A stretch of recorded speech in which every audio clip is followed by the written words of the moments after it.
Les gens qui reçoivent le baptême, c'est les gens qui professent la foi en Christ, qui reconnaissent que Jésus est le Messie, le Sauveur. C'est pour cette raison qu'on ne baptise pas des bébés. On les élève dans la foi.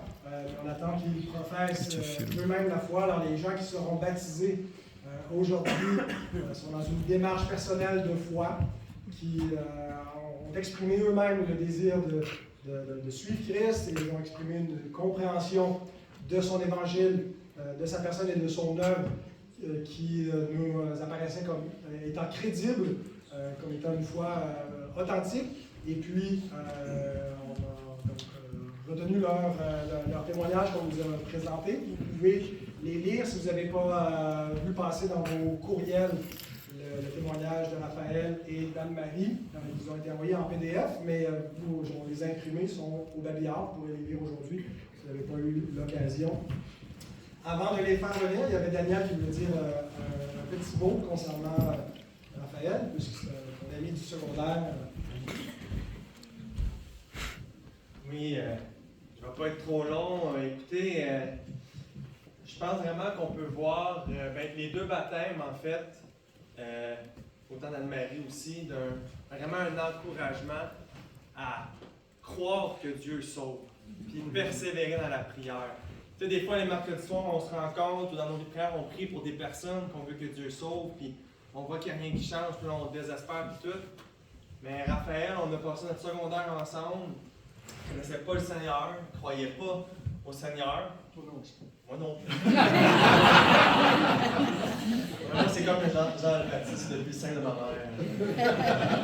Ah oui, même chose pour moi. Puis, tu sais, Raphaël, la première fois qu'on avait pris contact, j'ai témoigné du Seigneur, puis il me disait: mais tu sais, Daniel, moi, ça ne change rien dans ma vie, si Dieu existe ou si Dieu n'existe pas. Il était complètement désintéressé. Puis j'ai vu le Seigneur travailler petit à petit, conversation après conversation. Puis il y en a plein d'entre vous que je vous en ai parlé dans les mercredis soirs, puis que vous avez prié.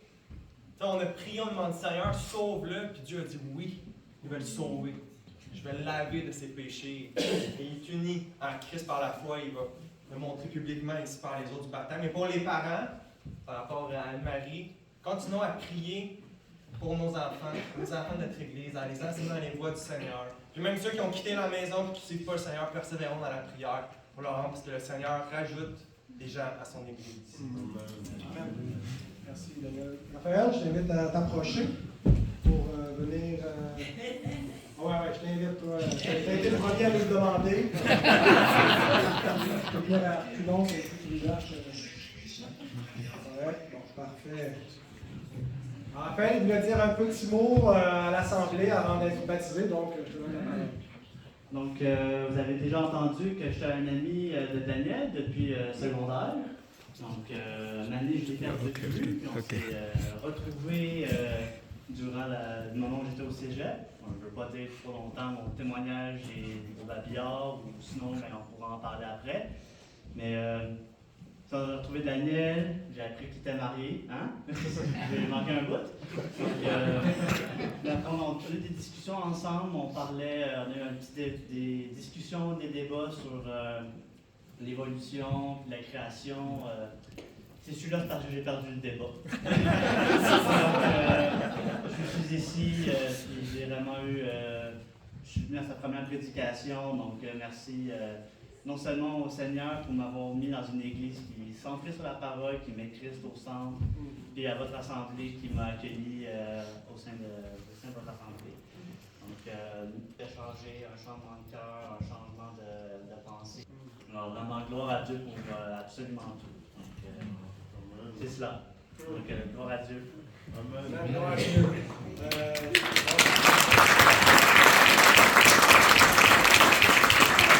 Avant de baptiser, j'ai quelques questions à te poser. Ce n'est pas des questions pièges, c'est parce qu'on te baptise sur ta profession de foi.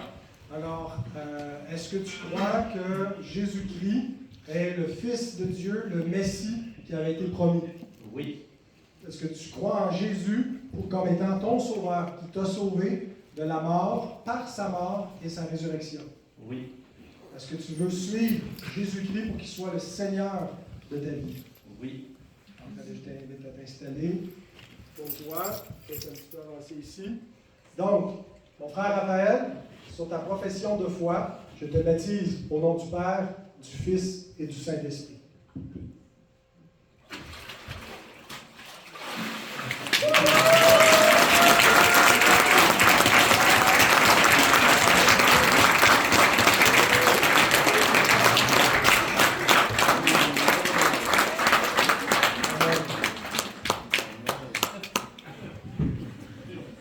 Anne-Marie, c'est ton tour. Anne-Marie aussi veut faire un grand discours. On lui a offert, elle a dit j'aimerais mieux pas.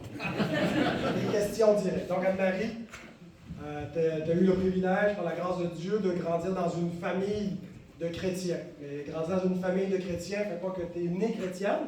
Pour ça, il faut naître de nouveau. Et nous, on sait, si tu es né de nouveau, c'est que tu veux suivre Jésus. Alors, est-ce que tu veux suivre Jésus? C'est important que tu saches qui est Jésus, ou qu'on sache qui tu crois que Jésus est. Est-ce que tu crois que Jésus est le Fils de Dieu? Tu crois qu'il est venu dans le monde pour te sauver de tes péchés? Est-ce que tu comprends que pour te sauver de tes péchés, donc, il a dû, vivre pour être, en étant parfait à la loi de Dieu et en mourant pour tes péchés? Est-ce que tu crois que Dieu l'a ressuscité des morts? Oui. Est-ce que tu crois qu'il est vivant aujourd'hui? Oui. Et est-ce qu'il est le Seigneur de ta vie? Et tu veux le suivre? Oui. Alors, Marie, je t'invite à te tourner. Alors, vous avez entendu la profession de foi d'Anne-Marie. Sur ta profession de foi, Anne-Marie Abigaël, je te baptise au nom du Père, du Fils et du Saint-Esprit.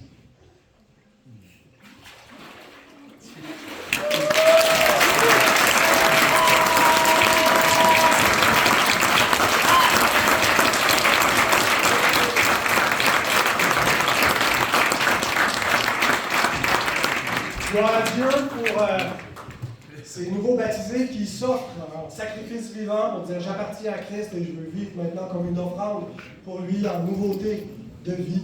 Si vous avez fait un cheminement similaire et n'avez pas encore revêtu Christ, si Christ est le Seigneur de notre vie, votre tour aussi de vous unir à lui par les eaux du baptême pour le suivre pour toute votre vie. C'est plus qu'un mariage. C'est un mariage éternel. Le mariage, c'est juste pour jusqu'à ce que la mort nous sépare.